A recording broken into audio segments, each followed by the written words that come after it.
আজি ইংৰাজী 10 ছেপ্টেম্বৰ 2024 তাৰিখে সদৌ অসম জাৰ্নেলিষ্ট এণ্ড ডিজিটেল সন্থাৰ নিৰ্দেশক্ৰমে হোজাই জিলা জাৰ্নেলিষ্ট এণ্ড ডিজিটেল সন্থাৰ আহ্বায়ক কমিটি গঠন কৰা হয়। কৰুল ইছলাম বৰভূঞাক সভাপতি আৰু অৰূপ কান্তি শৰ্মা জিয়াউল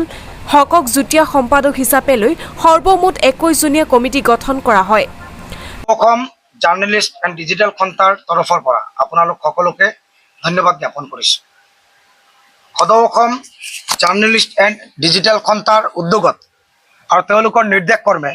আজি হোজাই জিলা কমিটিখন গঠন কৰাৰ কাৰণে নিৰ্দেশ প্ৰদান কৰিছিল আৰু কেন্দ্ৰীয় কমিটিৰ নিৰ্দেশ অনুসৰি আজি আমি হোজাই জিলাৰ বিভিন্ন প্ৰান্তৰ ৱেব পৰ্টেল সন্থাৰ সৈতে নিষ্ঠাবান যিসকল সংবাদকৰ্মী জড়িত আছে তেওঁলোকক লৈ আমি এখন আহ্বায়ক কমিটি গঠন কৰোঁ আৰু আজিৰ উপস্থিতিয়ে সকলোৰ সহমতত মই কমৰুল ইছলাম বৰভূঞাক সভাপতি হিচাপে অৰূপ কান্তি শৰ্মা আৰু জিয়াউল হকক যুটীয়া সাধাৰণ সম্পাদক হিচাপে লৈ মুঠ 17 জনীয়া এখন কমিটি গঠন কৰা হয় আৰু এই কমিটিখনে অনাগত সময়ত কেন্দ্ৰীয় কমিটিৰ নিৰ্দেশ মৰ্মে এখন পূৰ্ণাংগ কমিটি গঠন কৰাৰ কাৰণে কাম কৰিব আৰু পূৰ্ণাংগ কমিটি গঠন হোৱাৰ পিছত আমি হোজাই জিলাৰ বিভিন্ন সমস্যাসমূহ আমি চৰকাৰৰ দৃষ্টিগোচৰ কৰাৰ লগতে আমি আজি প্ৰতিজ্ঞাবদ্ধ হৈছোঁ যে আমি আইন বিৰোধী কোনো কাম নকৰোঁ,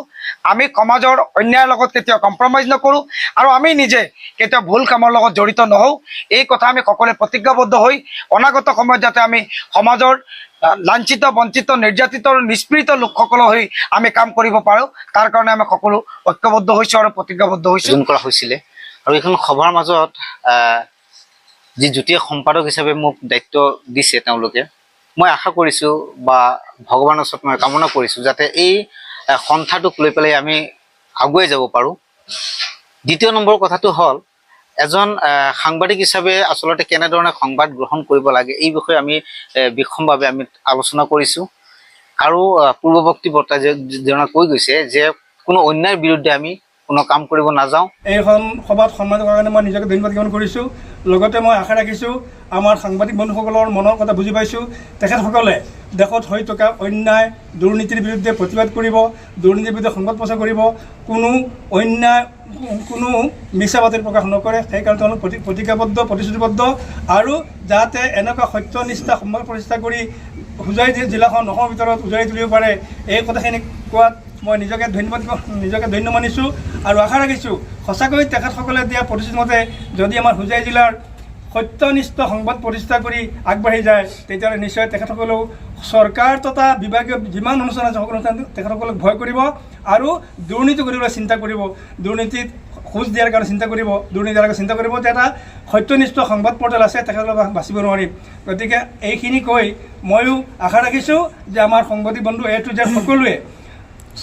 হোজাই জিলাৰ চাৰিওফালৰ অভাৱগ্ৰস্ত অভাৱগ্ৰস্ত লোকসকলৰ দুৰ্নীতিপূৰ্ণ লোকৰ বিৰুদ্ধে আৰু অভাৱগ্ৰস্ত লোকসকলৰ সপক্ষে কেনেকৈ সহায় কৰিব যায় সেই সহায়টো ৰাজনৈতিক ফালৰ পৰাই হওক সামাজিক ফালৰ পৰাই হওক ইতিমধ্যে তেওঁলোকে যি সহায় কৰি আহিছে তেনেকুৱা সহায় কৰি আগবাঢ়ি যাব বুলি আশা ৰাখি এইখিনি মই মোৰ ক'বলগীয়া আপোনালোকক ব্যক্ত কৰিলোঁ। লংকাৰ পৰা ৰাজু দাসৰ ৰিপৰ্ট, সুহানা লাইভ।